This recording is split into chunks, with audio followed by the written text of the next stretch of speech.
आज मैं आपको एक कहानी सुनाता हूँ। हमारे गांव में केलवे रोड स्टेशन पर एक छोटा सा होटल है, जहां लोगों को जो रेल से आते जाते हैं और गांव के अन्य लोगों को जो खाना पीना मिल जाता है।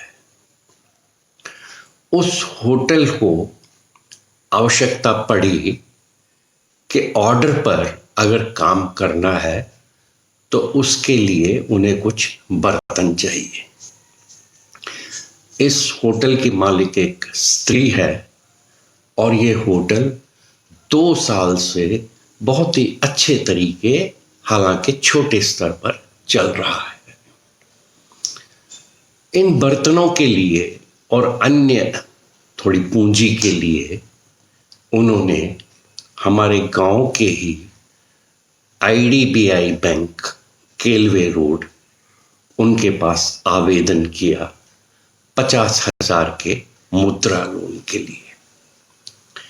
ये आवेदन किया गया 6 दिसंबर 2019 को और मेरे ये दबाव देने पर कि इस आवेदन की एक्नॉलेजमेंट दी जाए, जो कि मुद्रा लोन में एक्नॉलेजमेंट देना जो है बैंक के लिए लाजमी है, पर मुझे फिर भी इस बारे में दबाव देना पड़ा कि इसका एक्नॉलेजमेंट दिया जाए। तो 13 दिसंबर 2019 को ये एक्नॉलेजमेंट दिया गया। उसके बाद 1 महीना आनाकानी करने के बाद उनको ये कहा गया कि आपका लोन तो हो जाएगा, पर आपको दुकान को रजिस्टर कराना है। खैर, उस स्त्री ने दुकान को रजिस्टर भी करवा लिया साइबर कैफे से 1000 रुपए की फीस देकर। उसके बाद ये बात 23 जनवरी 2020 की है कि उनको ये कहा गया कि आप जो है बर्तन के लिए 50,000 की कोटेशन लाएं। जब उन्होंने ये कोशिश की कि कोटेशन ली जाए, तो उन्हें पता चला कि 50,000 के कोटेशन पर 18% का GST लगता है, यानी 9,000 रुपए। तो उन्होंने जो है बैंक के प्रबंधक श्री प्रतीक कुमार को ये कहा कि अगर हम ये 9,000 रुपया GST में ही दे देंगे तो हमारे हाथ क्या आएगा, हम ब्याज क्या देंगे, वापस क्या मोड़ेंगे। मगर नहीं, प्रबंधक जी तो लकीर के फकीर हैं। उन्होंने कहा नहीं, मैंने अपने हेड ऑफिस से बात किया है, कोटेशन जरूरी है।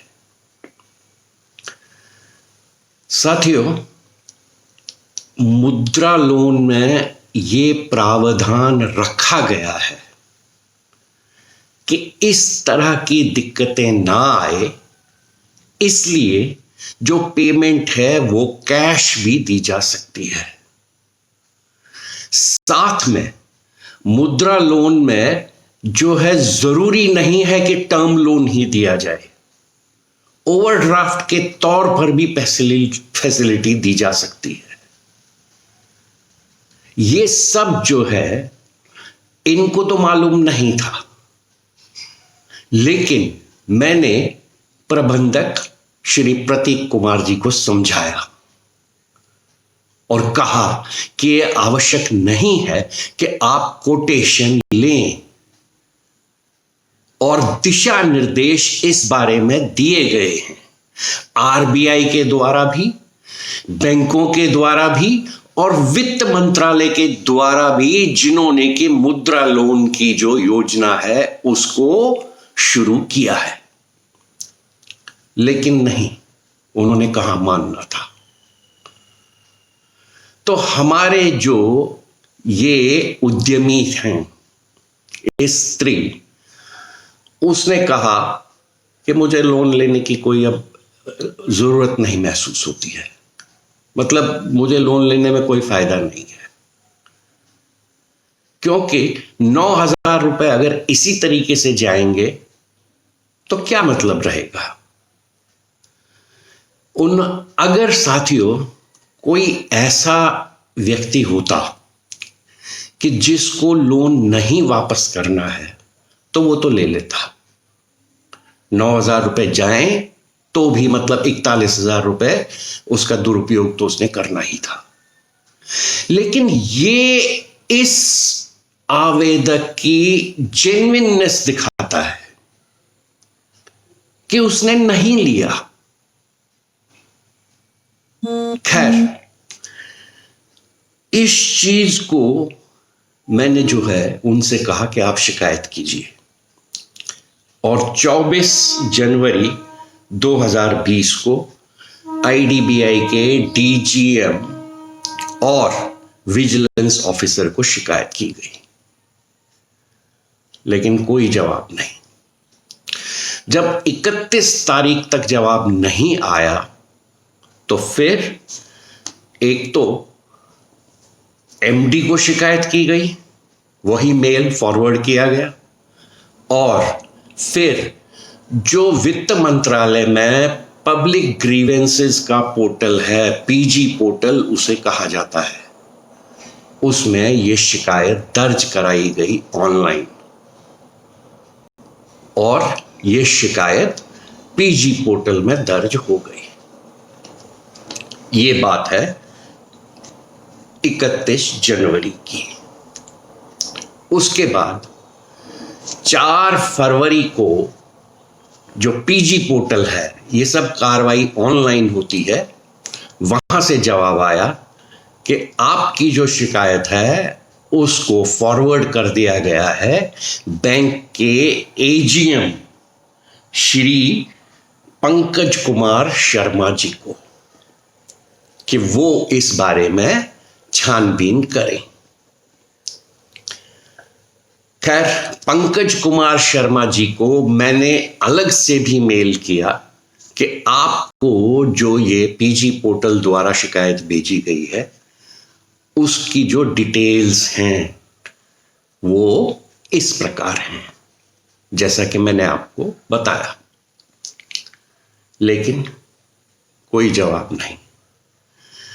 उसके बाद करीब 1/3/2020 को जवाब आता है पीजी पोर्टल से ही कि आपकी शिकायत जो है सही नहीं है, क्योंकि आवेदक से कहा गया कोटेशन दी जाए जो उसने नहीं दी है, और इसके साथ ही इस शिकायत को बंद किया जाता है।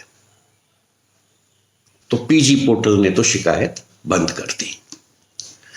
उसके बाद शिकायत निवारण का एक और जो है वो है तंत्र, वो है बैंकिंग ओम्बड्समन का, आरबीआई के। वहां जो है शिकायत की गई 2 तारीख को बैंकिंग ओम्बड्समन के पास, और अब जाके बैंकिंग ओम्बड्समन का जवाब जो है वो सुनने लायक है, और कितना हास्यास्पद है सुनिए। बैंकिंग ओम्बड्समन कहते हैं कि बैंक की सेवाओं में कोई भी कमी नहीं पाई गई है। दूसरी बात कि ये जो आपकी शिकायत का निवारण किया गया है इसकी कोई अपील नहीं है।